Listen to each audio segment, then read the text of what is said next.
پریشان کر دیا. ماں تو لیس علی الذین آمنوا وعملوا الصالحات, کوئی حرج نہیں ہے ایمان والوں پہ, عمل صالح کرنے والوں پر. جو چاہیں کھائیں پیئے, جو چاہیں کھائے پیئے, کوئی حرج نہیں. کہا جب قرآن کہہ رہا ہے کچھ بھی کھاؤ پیو, بس عمل ہو, نیک عمل ہو. نیک عمل کیا ہے؟ نماز پڑھ لیا, روزہ رکھ لیا, سب کچھ کر لیا, صحابیت کا شرف حاصل ہے, سب کچھ. اب کبھی کبھی اگر چھٹتی نہیں ہے کافر منہ سے لگی ہوئی تو کیا ہوا؟ اب آپ بتائیے, میں نے تو آیت پڑھ دی, آپ بتائیے کہاں حرام؟ تو پیشانی خلافت پر ندامت کے قطرے ابھرنے لگے, یا جبین خلافت منفعل ہوئی اور عرق انفعال اور رخسار خلافت تک آ گئے. کیا ہوا؟ کچھ دیر سوچتے رہے, کہا خدا اس دن کے لیے مجھے زندہ نہ رکھے, کیا کوئی یہاں بزم میں ایسا ہے جو یہ بتا دے کہ کہاں حرام ہے شراب؟ ایک کمسن نوجوان, ایک کمسن جوان اٹھا, 14 برس کی عمر ہے, 14 برس. میں کچھ بولوں, اتنے بوڑھے بوڑھے بیٹھے ہیں, کیا سمجھیں گے بڑوں کے درمیان میں بچہ کیا بولوں؟ ایک صاحب نے بھاپ لیا, کہا بیٹا کچھ کہنا چاہتے ہو؟ کہا ہاں, مگر ان بزرگوں میں کیا بولوں؟ نہیں کچھ ہے تمہارے پاس؟ ہاں ہے. کہا تنکے کا سہارا بہت ہوتا ہے. اشارہ کیا, بچہ کچھ کہنا چاہتا ہے. تو کہا بولو بولو. وہ کھڑے ہوئے, انہوں نے کہا جی مجھے معلوم ہے یہ آیت ہے قرآن کی, شراب حرام. کیا ہے آیت سناؤ. انما الخمر والمیسر والانصاب والازلام رجس من عمل الشیطان. انما کے ساتھ کیا کہنا, واہ, کہ حرام کر دی گئی صرف اور صرف شراب.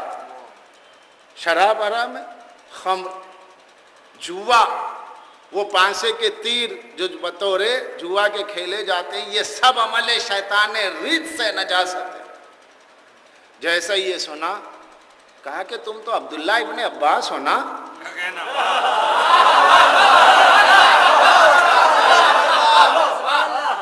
یہ تمہیں کہاں سے مل گیا؟ تو کہا مولا علی سے. مولا علی سے یہ علم ملا ہے؟ تو کہا ہاں ہاں, اللہ کا شکر ہے جس نے ابھی ہماری امت میں ایسے بچوں کو رکھا ہے کہ جنہیں ایسی آیات یاد ہیں. جسے قرآن کافی ہونے کا نعرہ تھا اس کے پاس آیت شراب نہ تھی, اور جب تک نہ تھی تب تک فعل کیا تھا اللہ جانے. صلوات پڑھ دیں محمد والے.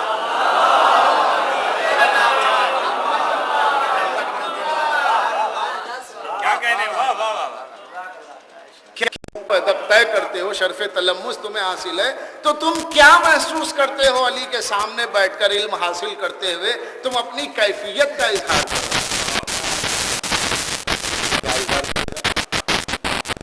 مولا کا شاگرد کیا بولا؟ عبداللہ ابن عباس نے کہا کہ میں کیا مثال دوں, بس یہ سمجھ لو کہ ساتوں سمندر ایک جا ہو گئے. ساتوں سمندر ایک جا ہے, اور ایک بہت شدید انتہائی تشنہ لب پرندہ بہت چھوٹا سا اس سمندر کے کنارے آ کے بیٹھ گیا کہ میری پیاس بجھ جائے, اور اس نے اپنی منقار, اپنی چونچ لب ساحل بیٹھ کر پانی میں ڈگو دی. تو جو اس کے منقار چونچ میں جو ایک سمندر کا تھا, تو سمندر ایک جا, اس کا جو ایک قطرہ اس کے شکم میں آیا اور اس کا پیٹ بھر گیا. وہ ابن عباس ہے جو سمندر ہے.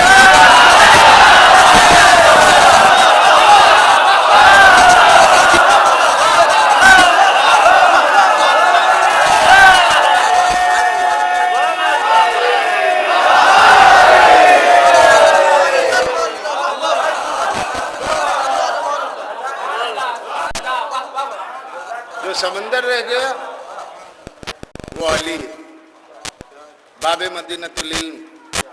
اور ابن عباس کا مرتبہ پوری امت میں کیا ہے؟ سارے علماء اسلام کہتے ہیں حبر الامہ ابن عباس, حبر الامہ, سید المفسرین. جس کے شاگرد کو سید المفسرین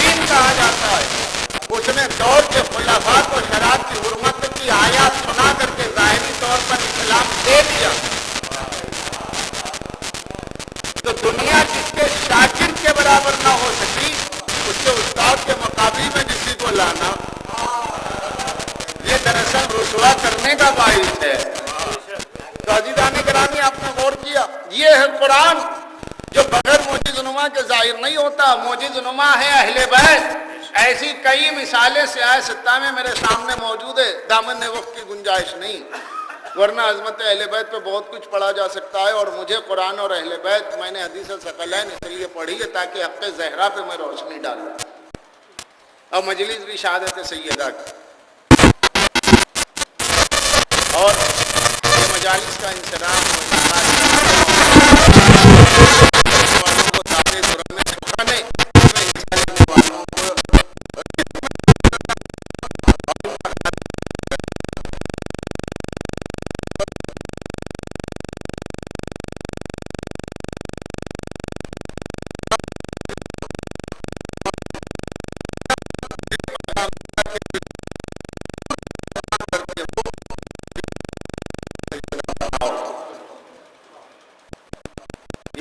علماء، یہ مراجع جنہوں نے دنیا میں حق زہرا کا پیغام پہنچانے کا سلیقہ ہمیں دیا، تشیع کو اس کے مرکز سے دور کرنے کے لیے اسرائیلی سازش کا ایک گروہ قوم میں انتشار کے لیے درپے آزار بنا ہوا، جس میں ایک حصہ یہ بھی ہے کہ مراجع کی مخالفت کی جائے، ایک حصہ یہ بھی ہے مطلقاً انکار کر دیا جائے۔ تو یاد رکھیے گا، جو لوگ علماء تقلید میں بھی رہے،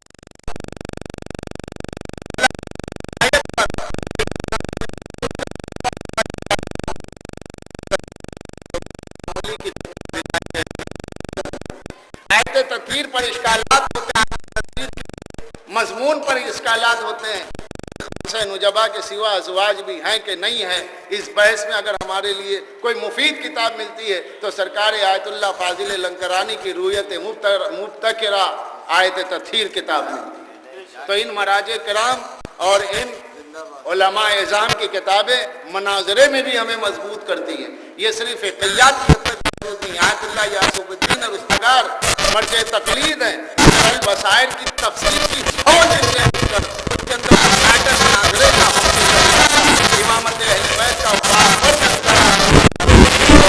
بڑا کام۔ تو یہ چیزیں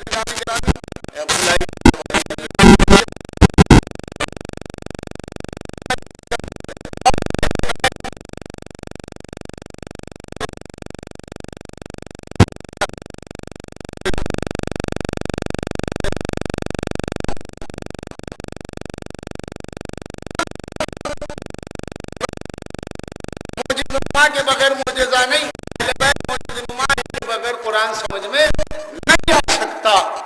اب جب یہ خود اگر کسی کے مقابل میں یعنی معجز نما کسی کے مقابل میں معجزے کو لے کر کے پیش کر دے، یعنی موسیٰ اپنے عصا کو لے کر کے چلے، سلیمان اپنی انگشتری کو لے کر کے چلے، اسی طریقے سے اہل بیت یعنی سید عالمیہ اور مولا کائنات قرآن کی دلیلیں لے کر کے اگر کسی کے مقابل میں چلے جائیں تو پہچان لینا کہ حق کہاں ہے اور باطل کہاں ہے،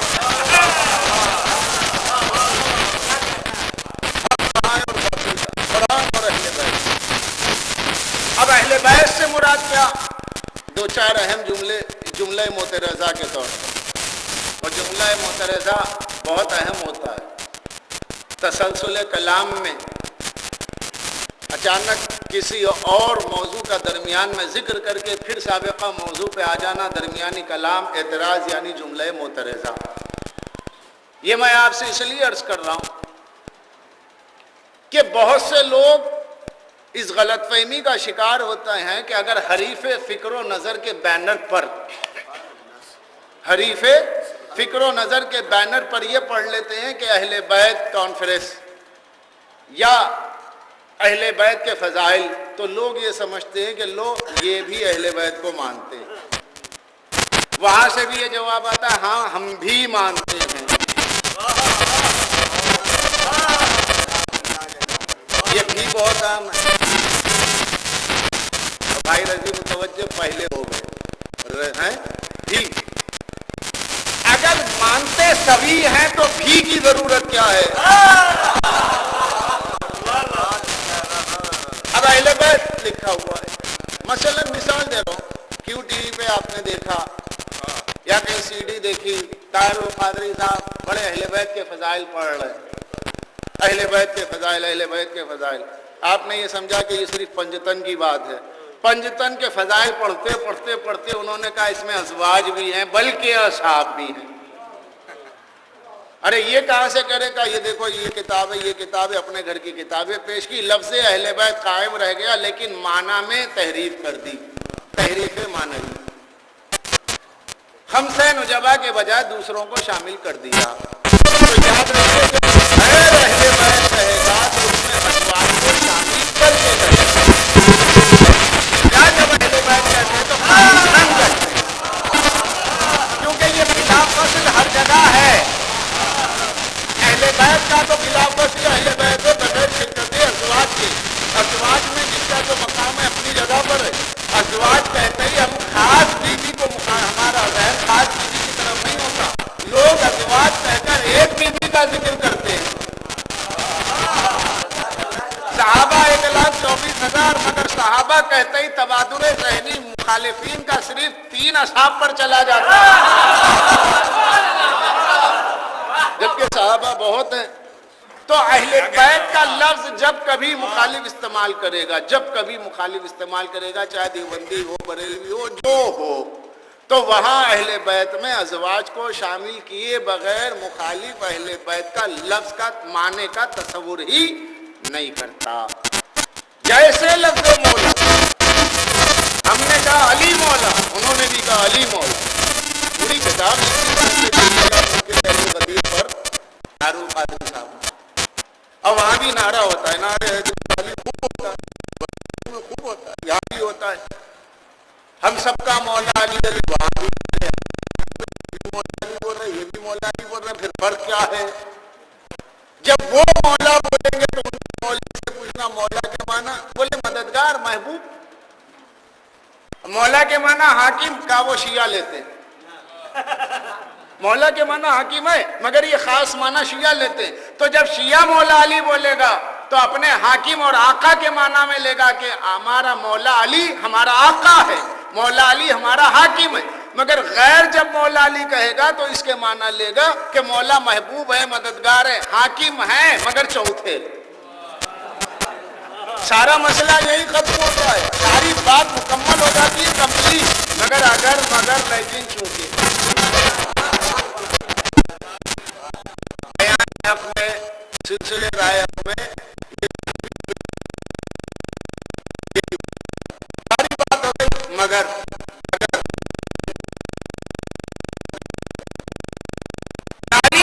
مولا ہے, حاکم بھی ہے, مگر ارے جب مولا ہے تو بات ختم ہو گئی نا. رسول نے مولا کہہ دیا, ہو گیا. پھر یہ مگر کیوں؟ یہ مگر اس لیے ہے کہ ان بریکٹ جو ہے آپ گیپ دیے ہوئے ہیں. یہ جو ان بریکٹ گیپ ہے, یہ بریکٹ کلوز کرنے کے بعد مولا حاکم ہمارے پاس نہیں ہے بلا فصل. تو جب کبھی لفظ مولا ہم استعمال کریں گے تو خاص معنی میں, اہل بیت جب ہم کہیں گے تو خاص معنی میں, غیر کہے گا تو ایک اور معنی میں. یہ بات آپ یاد رکھتے ہوئے چلیں. اب کہیں بھی اگر کوئی کہے اہل بیت کو مانتے ہیں تو اس کی زبان سے سن لینا کون, تو ساتھ میں اوروں کا بھی ذکر کرے گا.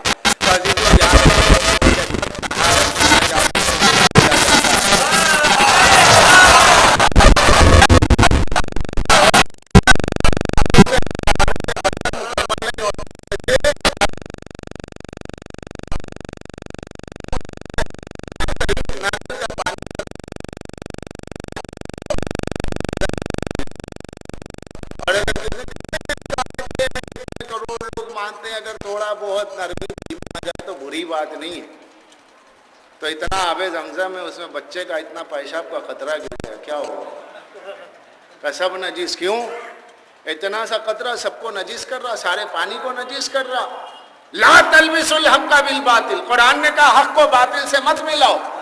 جب حق کے سمندر میں اگر ذرا سا بھی باطل ملا دو گے تو تمہارا پورا ایمان و عقیدہ برباد ہو جائے گا. یہ موجود نما ہے,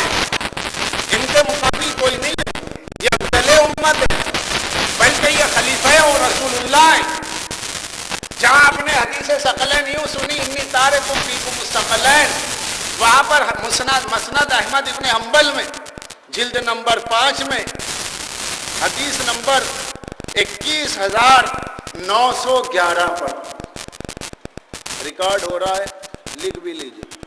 پانچوں جلدیں مسند احمد ابن حنبل کی ایک ساتھ چھپی ہیں، لبنان اور جدہ بیت الافکار سے۔ بیت الافکار کی کئی برانچز، مرکز ہے بیروت، خادم کے پاس جو ہے مسند احمد، وہ پوری 5 جلدیں ایک ساتھ چھپی ہوئی عربی نسخہ، اس کے میں نے 5ویں جلد میں یہ پڑھا ہے، حدیث نمبر 21,911، جس میں حدیث یوں بھی ہے کہ رسول اللہ نے فرمایا انی تارکم فیکم خلیفتین، میں تم میں اپنے 2 خلیفہ چھوڑے جا رہا ہوں، قرآن اور اہل بیت۔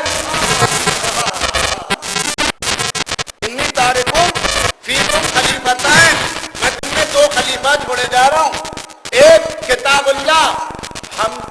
اللہ ہے، حبل ممدود ما بین السماء والارض واہل بیتی اطرتی انہما لن یفترقا حتی یردا علی الحوض۔ محدث البانی نے کہا یہ حدیث حسن لغیرہ ہے، یعنی موضوع نہیں کہا ہے، اس کو صحیح مانا ہے۔ تو جب رسول اللہ نے کہا میں تم میں 2 خلیفہ چھوڑے جا رہا ہوں، اہل بیت میرے خلیفہ ہیں امت میں، تو جو رسول اللہ کی خلیفہ کے خلاف بولے، سب کہتے ہیں جو خلیفۃ الرسول اللہ کے خلاف بولے کافر کافر۔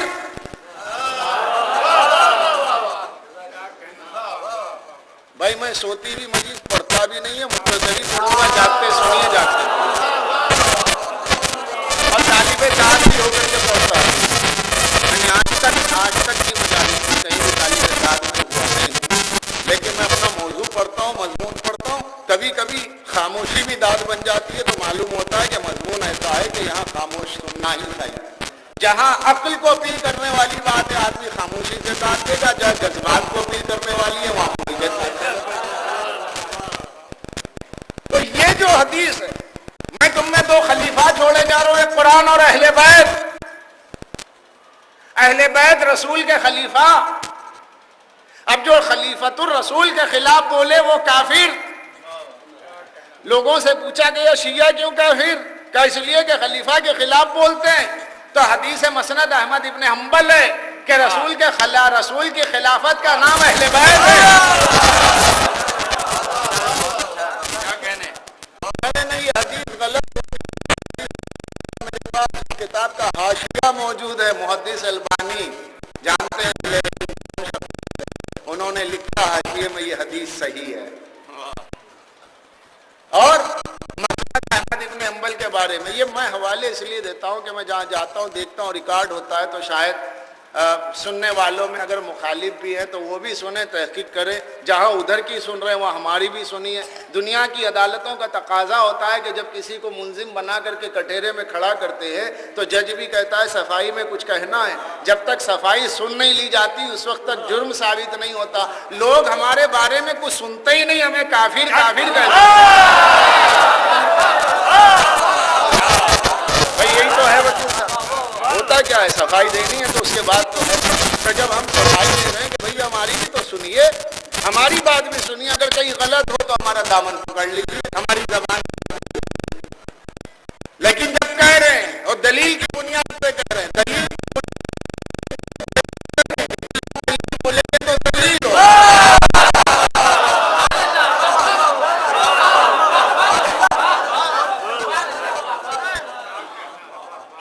اب یہ جو مسند احمد ابن حنبل ہے، بہت سے لوگ یہ کہتے ہیں ہاں یہ روایت ہے مگر ہو سکتا ہے ضعیف ہو، تو میں نے بتا دیا البانی کا قول۔ ایک پورا رسالہ، حوالہ نوٹ کیجیے، پورا رسالہ علامہ ابن حجر عسقلانی کا لکھا ہوا ہے،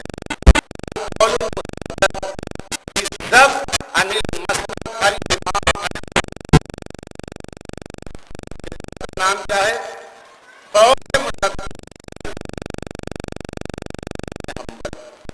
اس کا کیا مطلب؟ مسند حنبل پر اعتراض کرے۔ اس میں ابن حجر نے لکھا اور ابن تیمیہ نے کتاب الوسیلہ والتوسل میں، جس کا اردو ترجمہ ہندوستان میں ہو چکا ہے، پتلی سی کتاب ہے، اس میں لکھا کہ احمد ابن حنبل کی ساری روایتیں صحیح ہے، ایک بھی روایت غلط نہیں۔ جب یہ ساری روایتیں صحیح ہے تو اسی میں تو یہ بھی ہے کہ رسول اللہ فرما رہے ہیں میرے خلیفہ اہل بیت ہیں۔ جب اہل بیت ہے خلیفہ تو امت کو اہل بیت کا پابند کیا گیا، خلافت الرسول کا پابند کیا گیا، انہیں کسی کا پابند نہیں کیا گیا، مگر دربار خلافت میں انہیں جانا پڑا۔ سیدہ گئی، انہیں جانا پڑا، کیوں گئی؟ آیات قرآن پڑھا، طبقات ابن سعد، سارے ترجمے مارکیٹ میں ملتے ہیں، اردو ترجمے دائرۃ المعارف میں نظام دکن نے جو ترجمے کروائے تھے وہ اہل دیوبند نے وہ آف سیٹ پر نکال دیے ہیں آج۔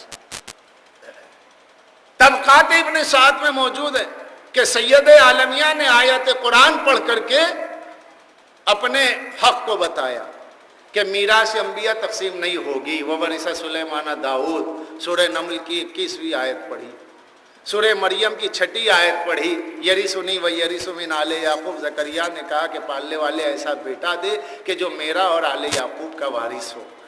تو فرمایا یہ ورثہ سلیمان داؤد کیا ہے؟ ورثہ۔ جب لفظ ورثہ کوئی بھی عربی کا لفظ ہو، جب مطلق کہا جائے گا تو حقیقی معنی دے گا، قرینہ ہوگا تو مجازی معنی دے گا۔ یہ اصول ہے۔ جب اللہ نے کہا میں نے سلیمان کو داؤد کا وارث بنایا تو تفسیر کبیر میں موجود ہے، اور آج بھی جو تفسیر کبیر چھپی ہے اس میں موجود ہے۔ فخر الدین رازی نے لکھا یا ورثہ کا معنی یہ ہے کہ مال، نہ کہ نبوت، کیونکہ نبوت کا ڈر نہیں ہوتا، مال کے چھننے کا ڈر ہوتا ہے۔ جب یہ بات موجود ہے، سیدان نے استدلال کیا، مولا کائنات نے استدلال کیا۔ اب میں ان تمام چیزوں کو بیان کروں تو جاگتے ہوئے مجمع کو نیند آئے گی۔ مطالعہ میں اس لیے نہیں کرتا کہ ممبر پہ مطالعہ رکھ کے آپ کو سلا دوں اور میں جاگتا جاگتا رات بھر پڑھوں۔ میں جانتا ہوں ممبر کی زبان اور خطابت جو ہوتی ہے وہ آج تک نوبت بہیجا رسید کے جو پرانے بزرگ تھے اب وہ بھی نئی خطابت کی چاشنی سے اتنا آشنا ہو چکے ہیں کہ وہ مغلوب الخطابت جدیدہ ہو چکے ہیں۔ تو اب عزیزان گرامی ان تفصیلات میں نہیں جانا، کیونکہ خطابت کی چاشنی بھی رکھنا ہے تو دونوں کو ساتھ لے کر کے چلو۔ تفصیلات رکھی، آیات قرآن سنایا، مولا علی نے بھی قرآن پڑھ کے سنایا۔ کتاب الفتن 6 جلد، کنز الاموال دارالعلوم دیوبند سے چھپی ہوئی کنز الاموال شریف 6 جلدیں چھپی، 6 جلد میں موجود ہے کہ مولا علی نے قرآن سنایا۔ قرآن سنا کر کے کہا کہ دیکھو یہاں انبیاء کی میراث کی تقسیم کا قرآن میں ذکر ہے، اور تم کہہ رہے ہو کہ رسول نے تم سے کہا نانو معاشر الانبیاء لا نرث ولا نورث، کہ ہم گروہ انبیاء کا کوئی وارث نہیں ہوتا، نہ ہم کسی کو وارث اپنا بناتے۔ ما ترکنا صدقہ، ہم جو چھوڑے صدقہ ہے، ما ترکنا صدقتن نہیں ہے، صدقتن ہوتا تو بحث ہی نہیں ہوتی صدق کی، صدقتن ہے، صدقتن ہوتا تو مولانا بحث ہی نہیں ہوتی، کوئی بحث قائم نہیں ہوتی، صدقتن ہے، ما ترکنا صدقتن۔ تو مولا کائنات نے قرآن پیش کیا، توجہ، آیات پیش کی اور بتایا کہ دیکھو ہم نے قرآن پڑھ دیا جو اللہ کی کتاب ہے، اب تمہاری مرضی، فیصلہ دو نہ دو۔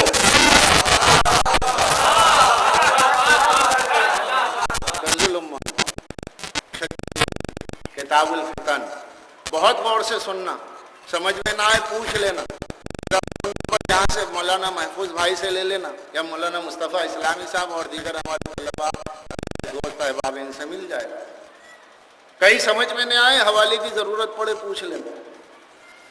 عزیزان گرامی، مولا نے آیات سنائی، سیدہ نے بھی آیات سنائی۔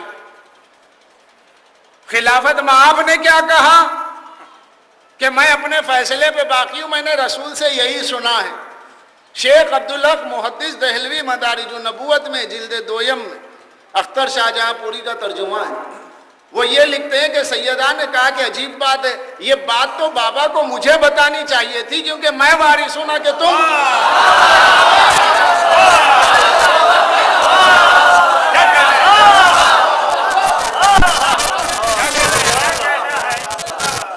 میں وارث ہوں نہ کہ تم وارث ہو، جو بات بابا کو مجھے بتانی چاہیے وہ تمہیں کیسے بتائیں گے؟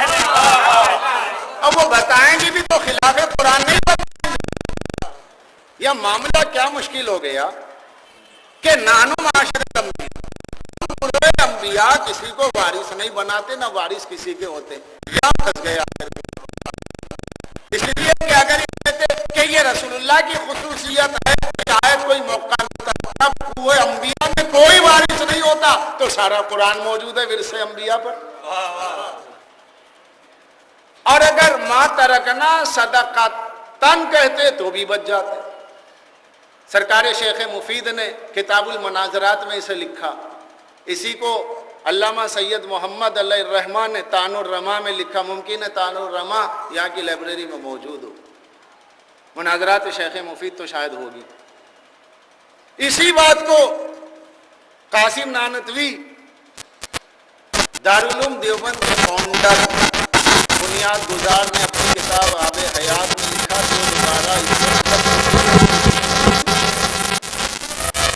اور اسی بات کو تفسیر کبیر میں آیت نساء 11ویں آیت یوصیکم اللہ واولادکم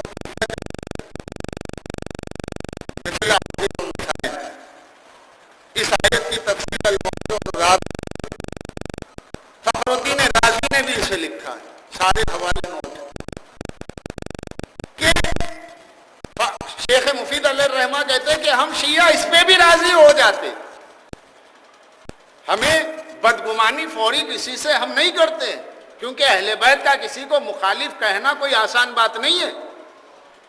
ہم کسی سے بدگمانی کر کے گناہگار ہونا نہیں چاہتے، لیکن ہم کیا کریں، ہم سارے موقع دے رہے ہیں. کوئی موقع آپ چھوڑتے ہی نہیں بچنے کا. ہم تو بچنے کا موقع دے رہے ہیں. اگر آپ یہ کہہ دو مات رہیے چونکہ طلباء بیٹھے ہیں یہاں پہ علماء ہیں حوزہ علمیہ ہیں اس لیے میں پڑھ رہا ہوں، باہر کہاں پڑھوں. مات رکھنا صدقتن ہوتا، صدقتن ہے. اگر آپ اس کو مان لیں تو صدقتن منصوب پڑھیں گے تو کیا فائدہ؟ تنوین ہے صدقتن. تو اس کا فائدہ کیا ہوگا؟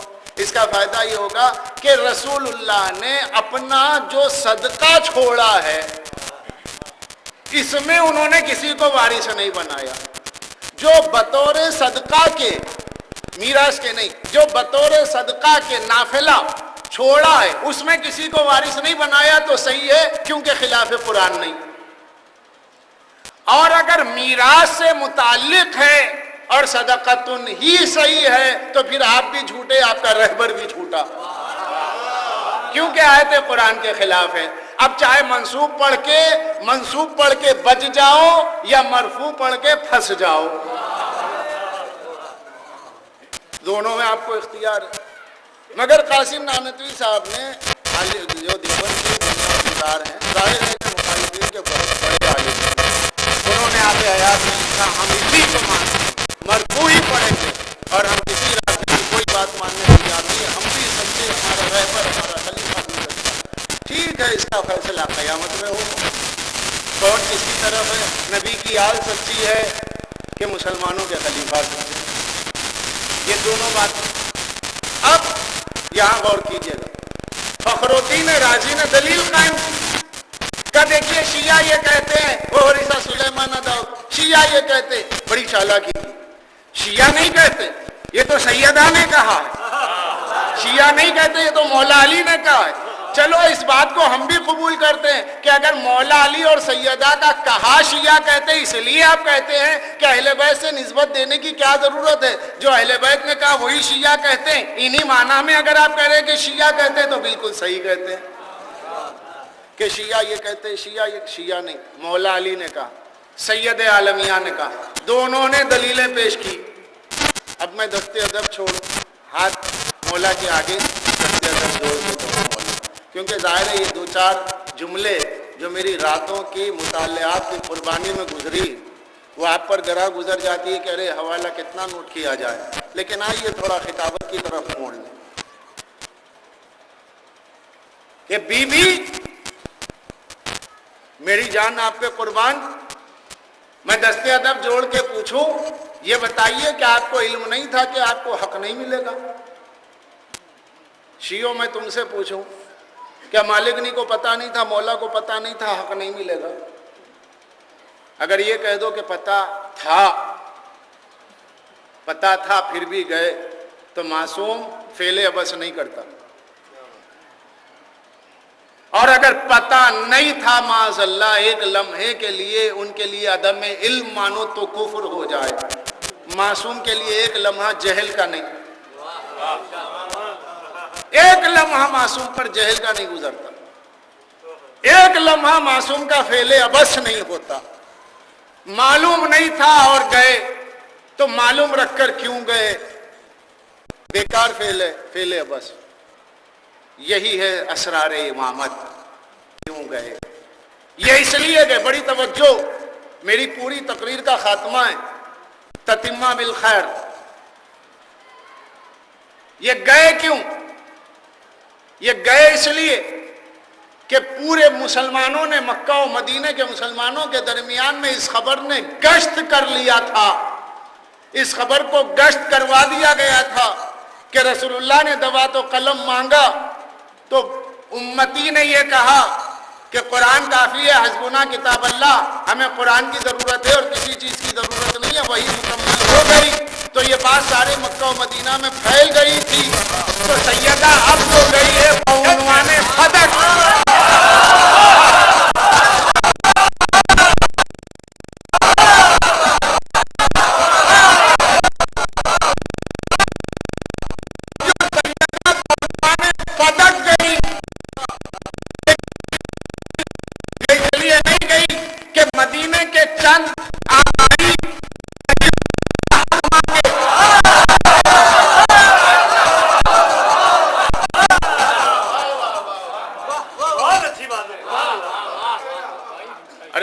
رسول کے تو سبھی بھکاری ہے نا. اگر کہیں آواز پہنچ رہی ہے کہ بھائی دل آزار بات ہو رہی ہے تو بتاؤ مصطفیٰ جان رحمت کے سب بھکاری ہیں کہ نہیں ہیں؟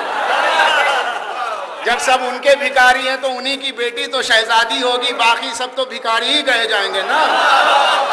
بھائی صلوات پڑھ دے مولانا.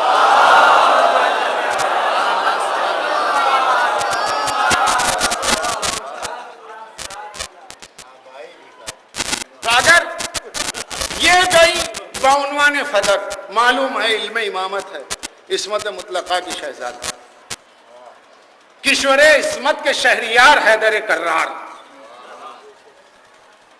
صاحب علم ما کان و ما یکون, حامل علم لدنی, مسند صدر نشین مسند قضاء و قدر,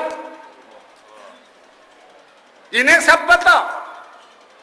مگر یہ گئے اس لیے کہ کہنے والے نے کہا تھا ہمیں قرآن کافی, تو کوئی بھی کہے گا کہ بھئی جس کے لیے قرآن کافی ہے وہ مسلمان نہیں تو پھر کون مسلمان ہوگا؟ کہنا بہت اچھا رخ نکالا. واہ. اب سیدہ گئی, مولا کا جملہ کتاب الفتن میں کنز العمال میں 6 جلد میں موجود کہ مولا نے کہا کہ تم مانو نہ مانو ہم نے قرآن پڑھ دیا ہے, ہم نے قرآن پڑھ دیا ہے. اب جو بھی تاریخ کو اس روایت کو پڑھے گا کہے گا پھر وہ کیا تھا قرآن کافی, اور اب کیا ہے قرآن سے انکار. تو سیدہ یوں کہہ کے لوٹ گئی گھر کہ فدق میں جیت ہو نہ ہو کہ فدق تم رکھنا, میں دنیا کے سامنے بتا دوں گی کہ مومن کون منافق کون پہچان لو.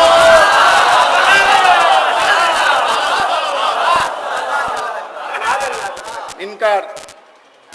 تو سیدہ صرف فدق کے لیے نہیں گئی تھی بلکہ بے نقاب کرنے گئی تھی کہ قرآن کافی ہے کہ کیپسول میں, اس نعرے اس سلوگن کے کیپسول میں جس بات کو چھپایا گیا ہے, میں اپنے فدق کے اعلان کے ذریعے اس کو کشف النقاب کر رہی ہوں, اس کو کھول رہی ہوں اور بتا رہی ہوں اور اسے مفسر کر رہی ہوں تاکہ دنیا پہچان لے کہ کیا صحیح ہے کیا غلط ہے.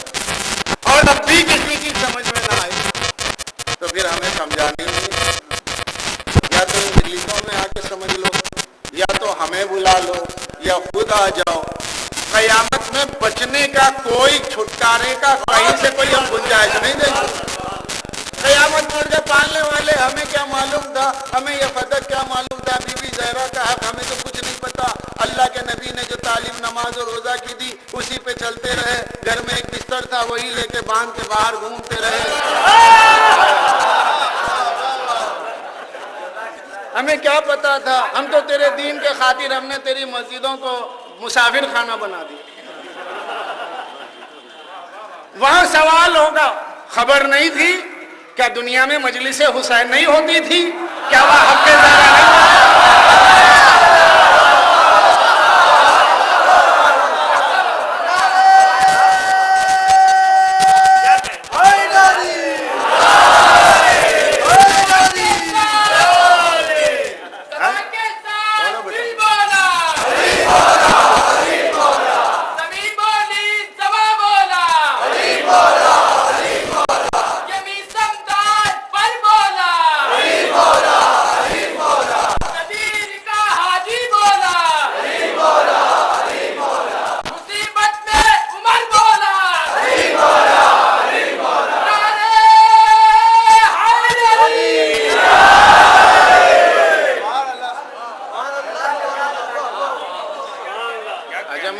فضیلت نہیں ہے مولا کی.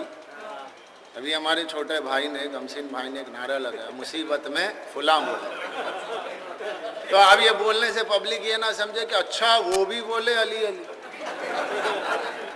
ارے وہ تو بولنا ہی تھا, اس لیے کہ علی کے سوا اور کس کو بلاتے مصیبت دور کرنے. تو اگر وہ بولے لولا علی تو کوئی فضیلت نہیں. یہ مجبور کا لولا ہے.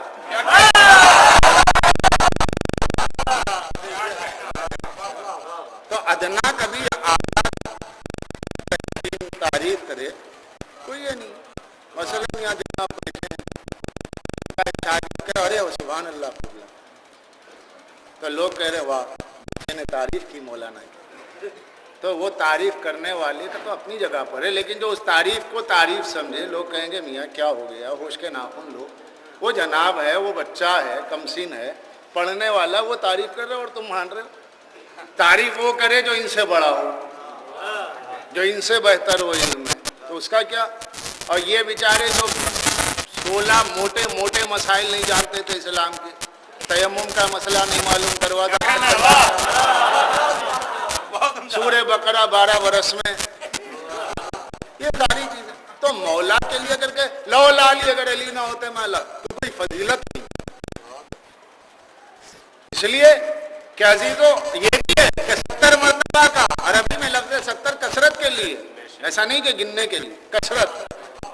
70 کا مطلب کثرت, 70 سے زیادہ. تو 70 مرتبہ زندگی میں کہا علی نہ ہوتے تو میں ہلاک ہو جاتا. میں ایسے ہی موقع پہ کہا کرتا ہوں کہ 70 مرتبہ کہنے کی ضرورت ہی نہ پڑتی اگر غدیر میں دل سے 1 مرتبہ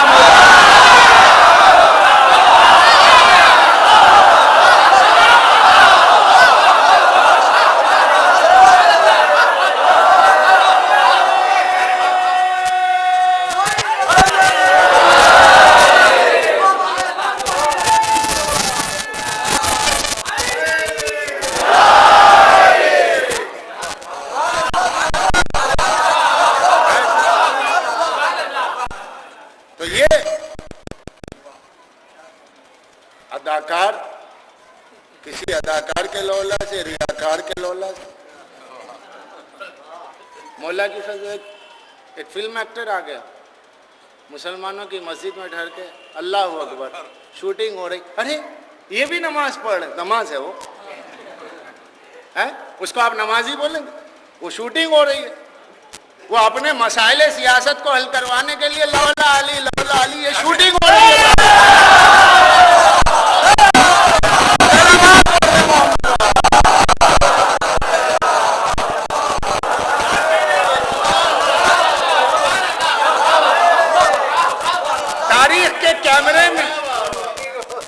تاریخ کے کیمرے میں مورخ نے کھینچا ہے. اور یہ پکچرائز جو ہے تبری نے کی, یہ پکچرائز استیاب نے کی, یہ جو جن لوگوں نے اپنے تاریخ کے اور روایت کے کیمرے میں اس عکس کو لیا اور پھر اس کو مختلف اسٹیجز سے آپ کے پکچرائز کیا گیا. تو یہ آپ سمجھ رہے ہیں مولا کی فضیلت ہے. مجبور کا لولا ہے, بے عزت کا لولا ہے, جاہل کا لولا ہے, فاضل کا نہیں ہے, عالم کا نہیں ہے, انسان کا نہیں ہے. آدمی کا ہے. تو بہرحال تو مولا کی فضیلت اس سے ثابت نہیں ہوتی. ان کو اپنی فضیلت میں کسی راوی کی احتیاج نہیں ہے, ان کو اپنی فضیلت کے سلسلے میں. اس لیے کہ عزیزوں, جو متعلق بحال موصوف ہوتا ہے وہ محتاج ہوتا ہے, جو متعلق بحال موصوف ہوتا ہے, جو متعلق بصفت ہوگا وہ محتاج ہوگا. جو بحال موصوف ہے, یہ بحال موصوف ہے, یہ معصوم تھے, معصوم ہے, معصوم رہیں گے, امام تھے, امام ہے, امام رہیں گے, خلیفۃ الرسول تھے, خلیفۃ الرسول ہے, خلیفۃ الرسول رہیں گے, خلیفۃ المسلمین یہ نہ تھے, نہ ہے, نہ رہیں گے.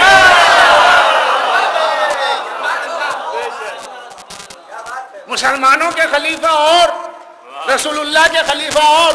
جسے رسول خلیفہ بنائے وہ رسول کا خلیفہ, جسے مسلمان خلیفہ بنائے مسلمانوں کا خلیفہ. تو یہ جو فدق ہے اس میں ٹکراؤ ہے رسول کے خلیفہ کا اور مسلمانوں کے خلیفہ کا. اب امت کا فیصلہ چاہے رسول کے خلیفہ کو مان لے چاہے امت کے خلیفہ کو مان لے, دونوں نے اپنی اپنی باتیں پیش کی ہے. ارے آج کے دور میں کیا ضرورت ہے ان باتوں کو چھیڑنے کی.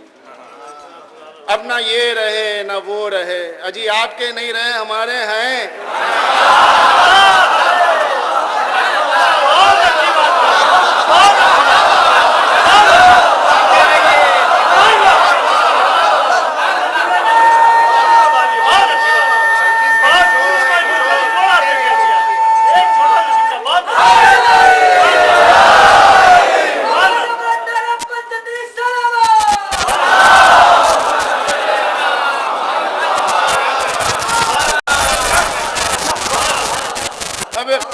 میں جا کے کیا پھیلتا ہے, انتشار پھیلتا ہے. ان چیزوں کے اوپر نہیں کہنا چاہیے.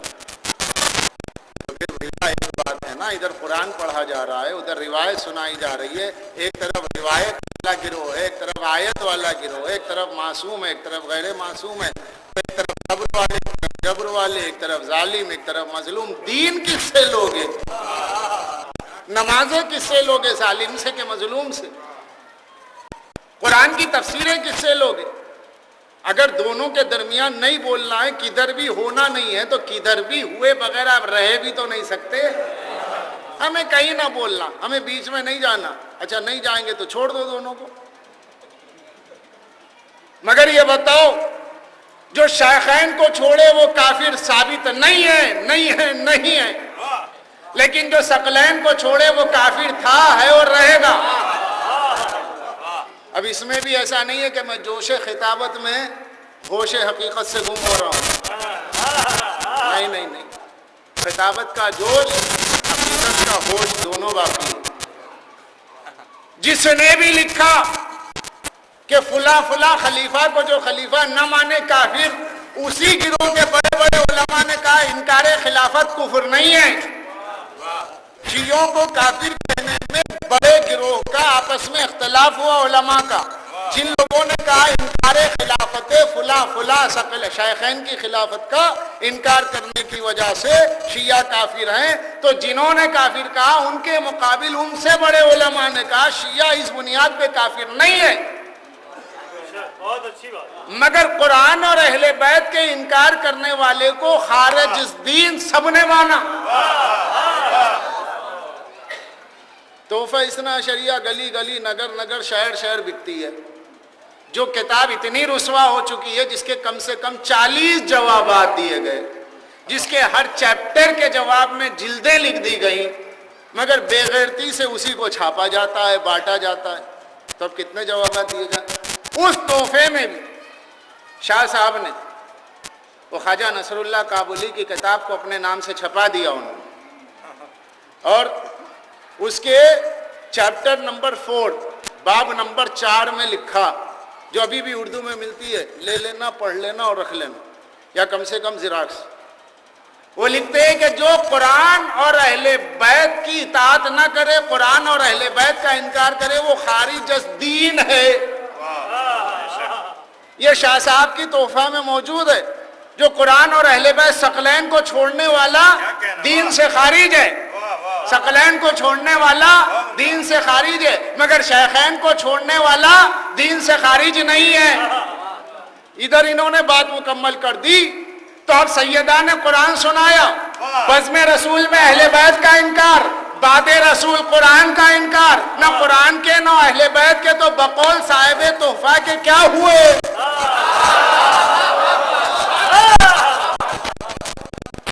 یہ پورا آرگیومنٹ علمی بن سکتا ہے، ہمیں اپنے مجلسوں تک محدود نہیں ہونا چاہیے، اس کے لیے ایک اکیڈمک ادارے قائم، ہمارا اپنا چینل ہو، ہماری اپنی بات ہو۔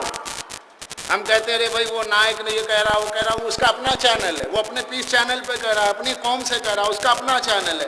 آپ یہاں سے جواب دیں گے، اسے خبر بھی نہیں، آپ اپنا چینل بنائیے، علی چینل بنائیے، حسین چینل بنائیے، اپنی اکیڈمیاں بنائیے، اپنی کتابیں شائع کیجیے، اپنا قلم اٹھائیے۔ آپ کے پاس علم بھی ہے، آپ کے پاس قلم بھی، آپ علم اٹھاتے ہیں، قلم کیوں نہیں اٹھاتے؟ قلم بھی آپ کو دیا اللہ نے، علم بھی آپ کو دیا۔ حدیبیہ میں قلم علی کے پاس، خیبر میں قلم علم علی کے پاس، قلم بھی علی کے پاس، علم بھی علی کے پاس۔ تو علی والوں کے پاس علم بھی ہونا چاہیے، علی والوں کے پاس قلم بھی ہونا چاہیے، قلم کی بھی کثرت ہو اور علم کی بھی کثرت ہو، تاکہ علم دیکھ کے ان کے نکاح ٹوٹتے رہیں۔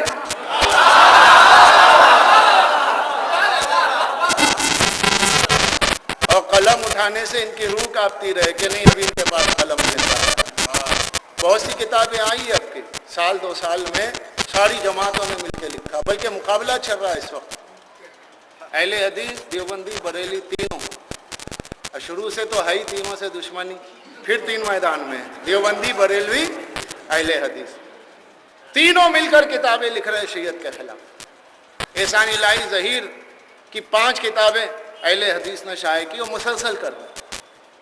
بریلوی ہاشمی کچوچوی کی کتاب رسوائے زمانہ کتاب شیعہ مذہب، جس کا جواب 1966 میں میری ولادت سے پہلے، پیدائش سے پہلے کرار صاحب قبلہ نے جس کا جواب دے دیا تھا، پھر آج وہ بے غیرتی سے دوبارہ چھپ رہی۔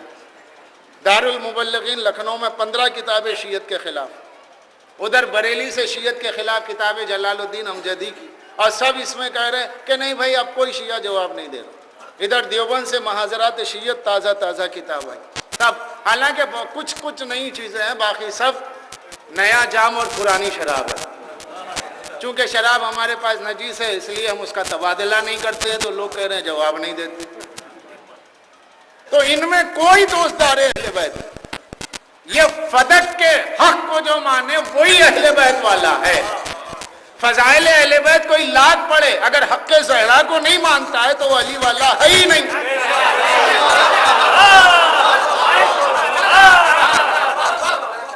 ہے ہی نہیں۔ تو یہ کہنا کہ اختلافات میں ہم کیوں جائیں، تو یہ اختلافات کی عادت تو اللہ نے ہمیں ڈالی ہے، ہم کیا کریں؟ بہت اچھا ہے۔ وہ آدم شیطان کا جھگڑا تھا، ہمیں بیچ میں گھسیٹ لیا، ہمیں سنایا جا رہا، ارے پالنے والے نماز روزہ پڑھوا دے، جنت میں بھیج دے، اہل بیت کی محبت دل میں۔ یا آدم کا واقعہ، وہ حابیل قابیل کا قصہ، وہ شیطان کا واقعہ، ہمیں کیوں سنایا جا رہا؟ یہ نمرود اور ابراہیم کے واقعات سے ہمارا کیا تعلق؟ یہ موسیٰ اور فرعون کے واقعات سے جو قرآن بھرا ہے، ہمارا کیا تعلق؟ اللہ بتا رہا ہے کہ تُعْرَفُ الْأَشْيَاءُ بِأَضْدَادِهَا، چیزیں جس سے پہچانی جائیں گی۔ حق کو پہچاننا ہو تو باطل کو بھی پہچانو، جب تک باطل کا انکار نہیں کرو گے حق کا اقرار کامیابی نہیں دے گا۔ جب تک شیخین کا انکار نہیں کرو گے ثقلین کا اقرار کامیابی۔ صلوات پڑھ دے محمد۔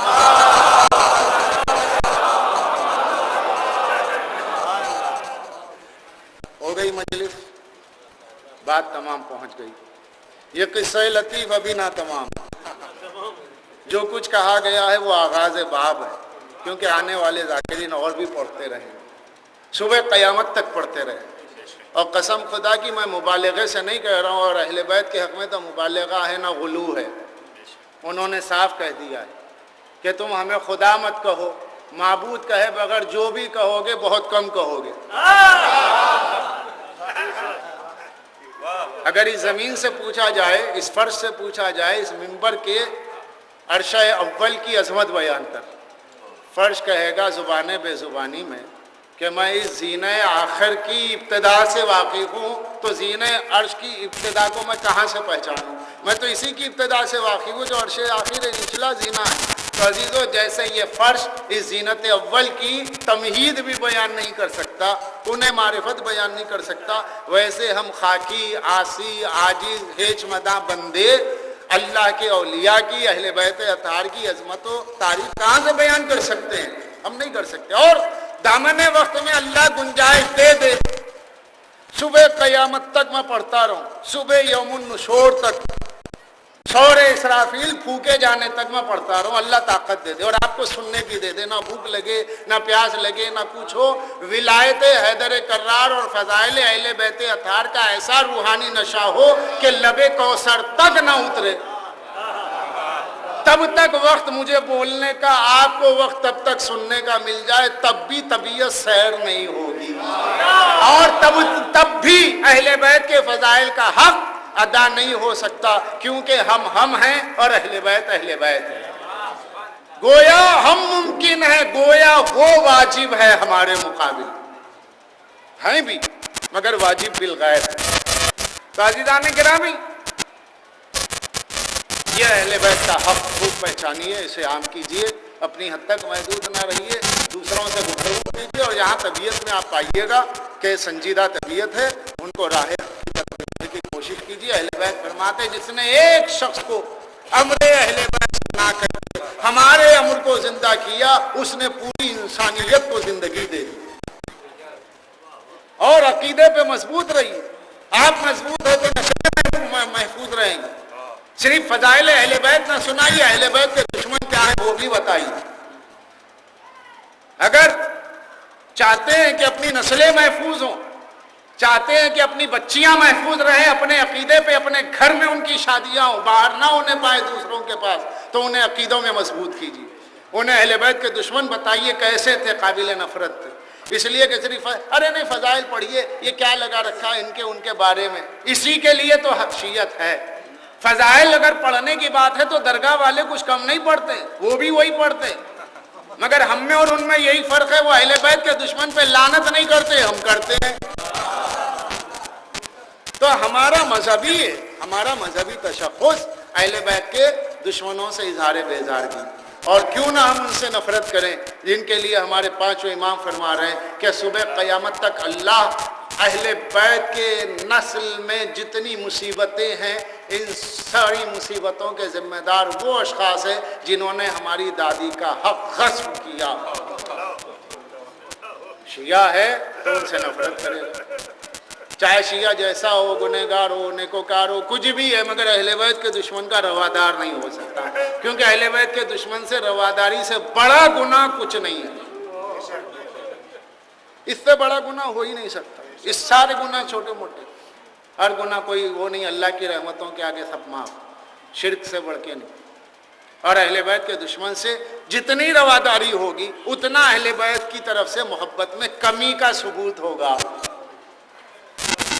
آپ اگر کسی کو چاہتے ہیں تو کیوں کہ وہ آپ کے بچوں کو چاہتا ہے، اگر آپ کے بچوں سے کوئی نفرت کر لے آپ رخ پھیر لیں، اور جس سے سیدہ رخ پھیر لیں ان کی طرف ہاتھ کیسے بڑھا لیں؟ بخاری کی روایت، سیدہ نے رخ پھیر لیا۔ فقہ استدلالی اگر استدلال کیا جائے اس سے، عمل سیدہ سے واقعی استدلال کرنا چاہیے۔ عمل سیدہ سے اگر استدلال کیا جائے تو صاف طور پر یہ فیصلہ سامنے، مسئلہ سامنے کہ مخالف اہل بیت کا جواب سلام دینا بھی حرام ہے، کیونکہ سیدہ نے اپنا رخ پھیر لیا۔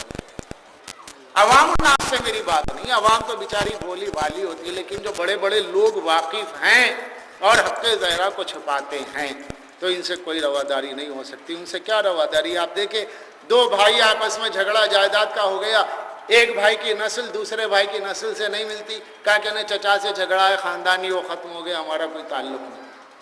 اور جہاں نبی کے بیٹی کے دروازے کو جلا دیا جائے تو وہاں کیسے تعلق ہمارا ہو؟ ارے یہ کیسے ممکن ہے؟ مولا علی شیر خدا تھے، 2 انگلیوں میں در خیبر اٹھا لیا تھا، اور گلے میں رسی دیکھ رہے ہیں، دروازہ جرہ دیکھ رہے ہیں، کیسے برداشت کی؟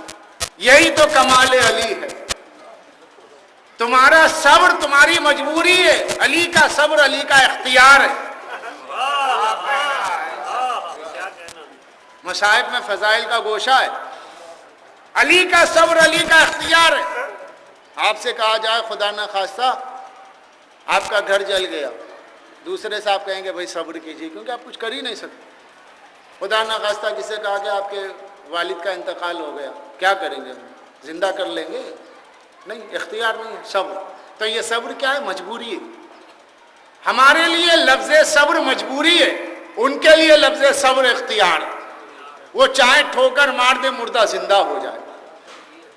اگر وہ اپنا اعجاز دکھانے پہ آتے تو کربلا ہی نہیں ہوتا، تو سن 11 ہجری میں دروازے کا کیا جلنا؟ تو آپ یہ سوال کر رہے ہیں بھائی علی کے ہاتھ کو کیا ہو گیا تھا؟ علی کے ہاتھ میں تلوار تھی، اگر تلوار اٹھا لیتے تو یہی مسلمان سوال کرتا ارے بھائی تھوڑا سا صبر کر لیتے تو کم سے کم اس دور میں کچھ لوگ بچ جاتے، اتنے مسلمانوں کو مار دیا علی نے۔ اگر مار دیتے تو سوال ہوتا کہ علی نے صبر نہیں کیا، اور علی نے صبر کیا تو سوال ہو رہا ہے کہ تلوار نہیں اٹھائی۔ مطلب یہ ہے کہ آپ تب بھی نہیں مانتے، مطلب یہ ہے کہ آپ اب بھی نہیں مانتے۔ نہ ماننے والے تو کسی رخ سے نہیں مانتے۔ مگر یہ سوال غلط ہے کہ صبر کیسے کر لیا؟ ایسے کر لیا جیسے رسول اللہ نے صبر کیا۔ رسول اللہ کے بارے میں کیا خیال ہے مسلمان؟ رسول اللہ طاقتور تھے یا معاذ اللہ معاذ اللہ معاذ اللہ بزدل تھے؟ کہ توبہ کیجیے، استغفار پڑھیے، رسول اللہ سے بڑا بہادر کون ہے؟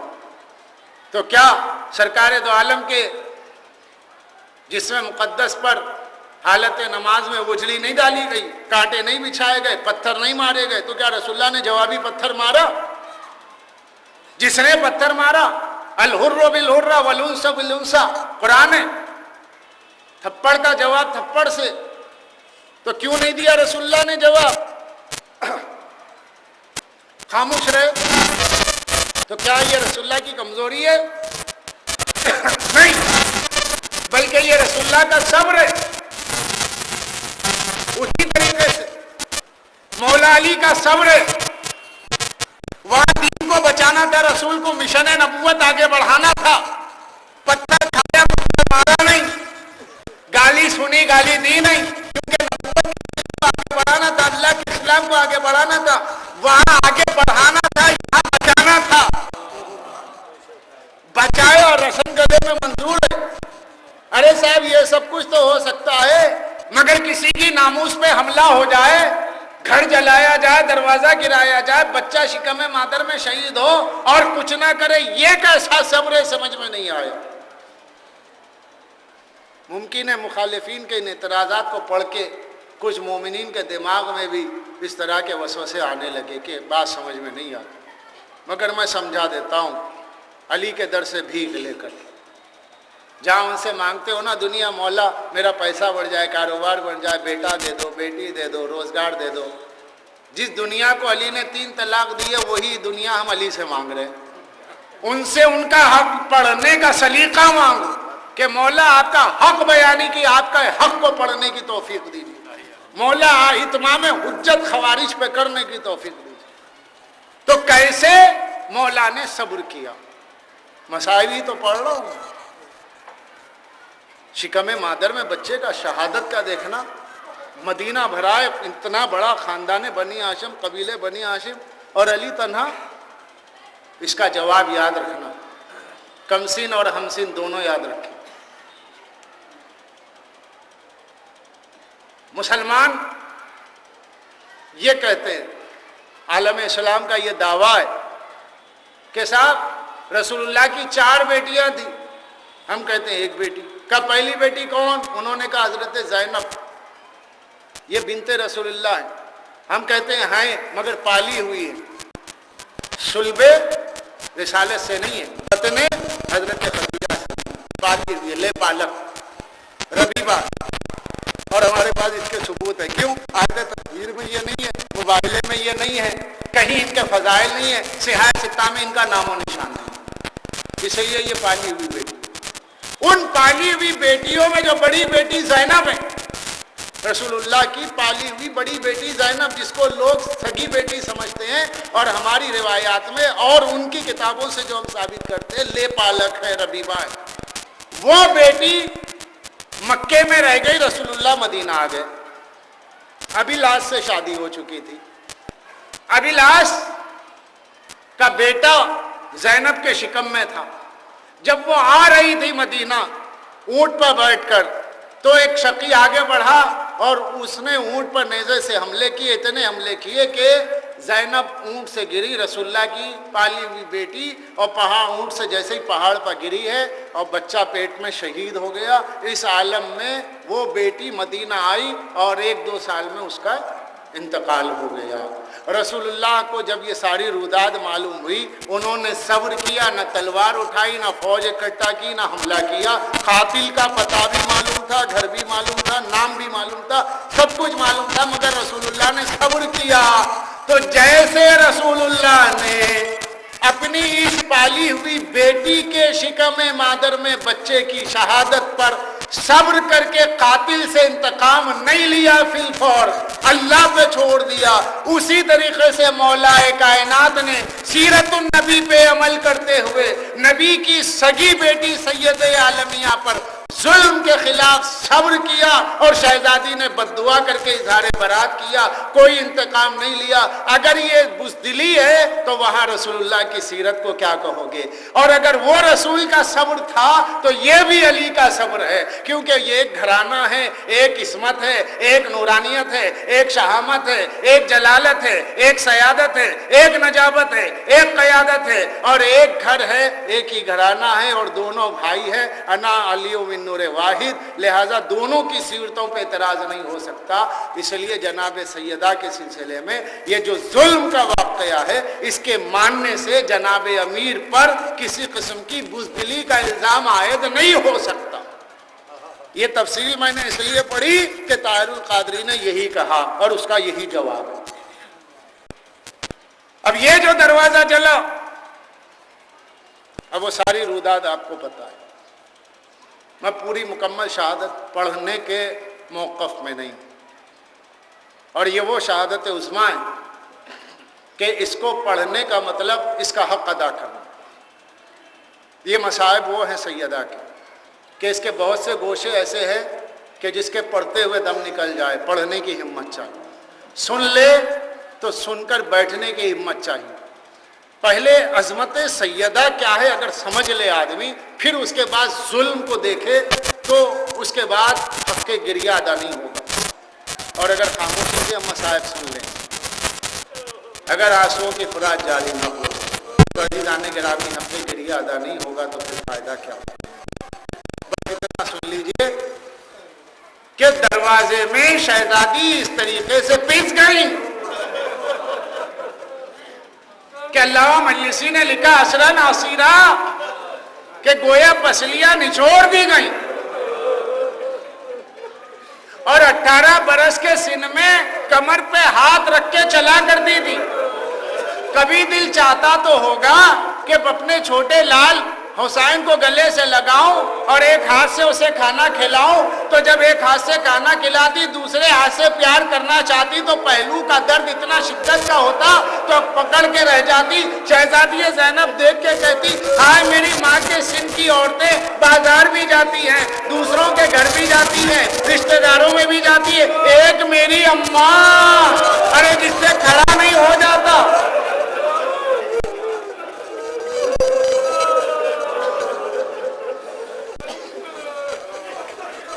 اس قیامت کی مصیبت،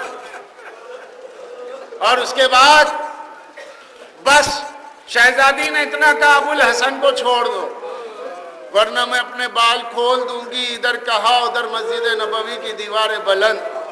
اسی عالم میں شہزادی کمر کو تھامے ہوئے پہلو شکستہ کے ساتھ دنیا سے گئی، اور روایات میں ملتا ہے کہ جناب امیر نے جب غسل دیا تو ایک لفظ سننا کہ سیحہ کیا۔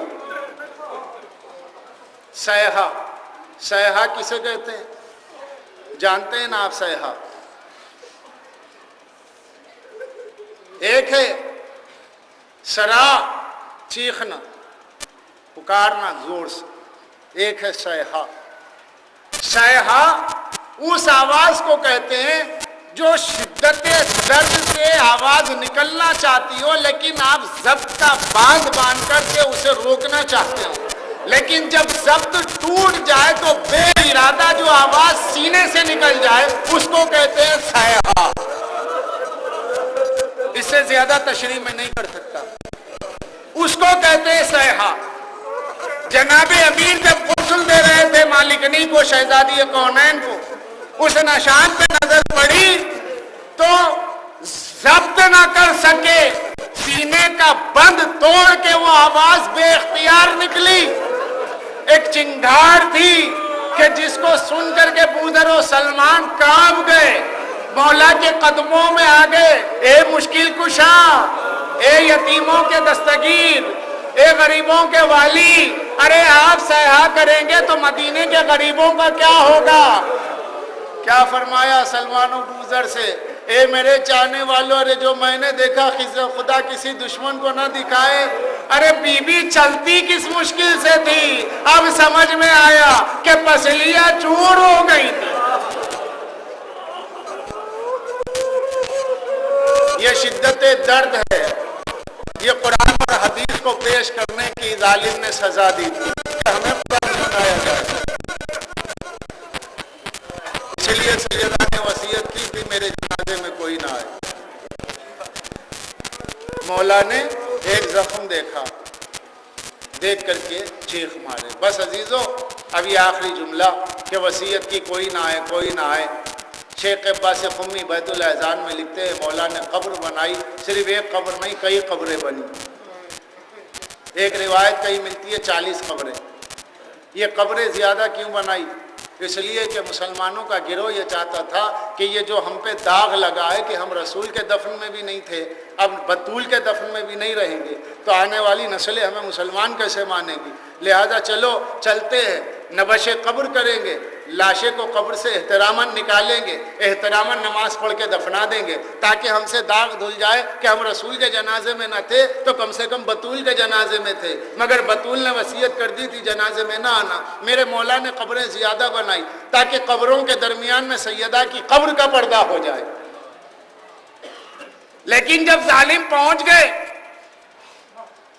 یہ ہماری روایت, ظالم پہنچ گئے, یہ ہمارے ائمہ سے روایت, تو مولا کو پتا چلا, خدا کے شیر نے اپنی آستی الٹ دی, منہ سے کب جاری ہونے لگا, آنکھیں سرخ ہو گئی, چہرہ تمتمانے لگا, ذوالفقار کو اٹھایا, مگر وصیت رسول تھی ذوالفقار چلانا نہیں ہے.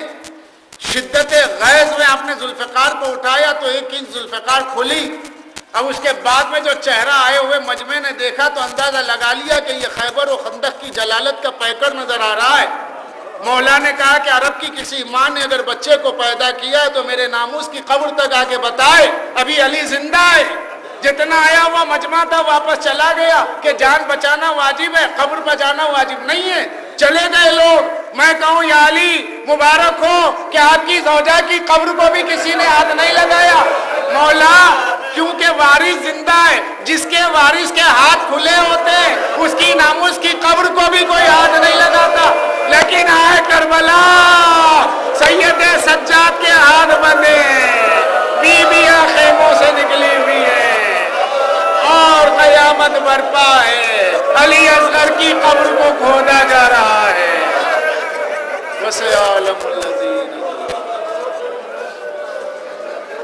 أيام منقلب ينقلب.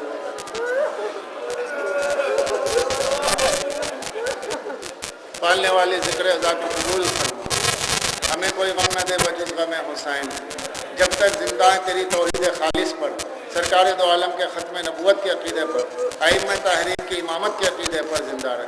میدان قیامت میں نبی و آل نبی کی شفاعت نصیب فرما. پالنے والے جو ناقد خدا بچیاں ان کی قد خدائی کے اسباب بنا دے. جو طلباء امتحان دے رہے ہیں انہیں کامیاب فرما. جو مقروض ہیں ان کے قرضے ادا ہو جائیں. جو بے روزگار ہیں انہیں صحت آ جائے. پالنے والے جو بیمار ہیں انہیں صحت نصیب فرما. اور جو مشتاق ہے جو زیارت ہے ان کے اشتیاق کو مکمل فرما. پالنے والے شہزادی زینب کے روضے کے لیے القاعدہ کے ارازیل نے یہ اعلان کیا ہے کہ اگر ہمیں موقع ملا تو بی بی زینب کا روزہ توڑ دیں گے، اور ان لوگوں نے رقہ میں حضرت عمار ابن یاسر کا مزار توڑ دیا ہے۔ پالنے والے اس مظلومہ کے روزے کی حفاظت فرما، پالنے والے ہمارے ائمہ تحریر کے ادبات عالیہ کی حفاظت فرما، ہمارے علماء کرام مراجع اعظام جو سب حق زہرا میں بولتے ہیں، لکھتے ہیں، اس کی تائید کرتے ہیں، انہیں صد و سی سال سلامت رکھ، ظہور امام میں تاجیل فرما، ہمیں ان کے ناصروں میں شمار۔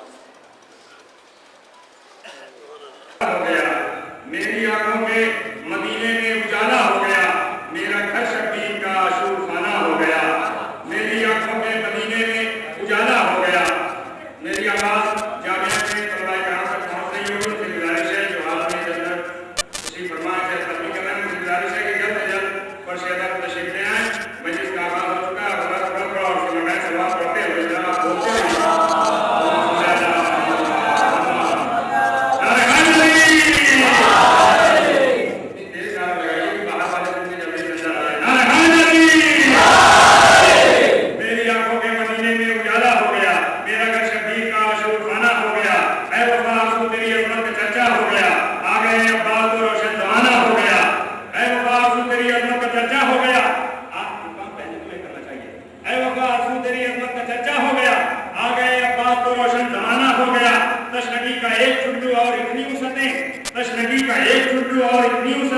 سامنے دریا بھی جب آیا تو خطرہ ہو گیا، سامنے دریا بھی جب آیا تو خطرہ ہو گیا، مشق بھر کر نین سے عباس جب واپس ہوئے، مشق بھر کر نین سے عباس جب واپس ہوئے، پھر بدی ارمان بیعت نظر دریا ہو گیا، پھر بدی دیکھ کر چاند شرمانے لگا، سورج بھی دھندلا ہو گیا،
محبوب رب المغربین والمشرقین جد الحسن والحسین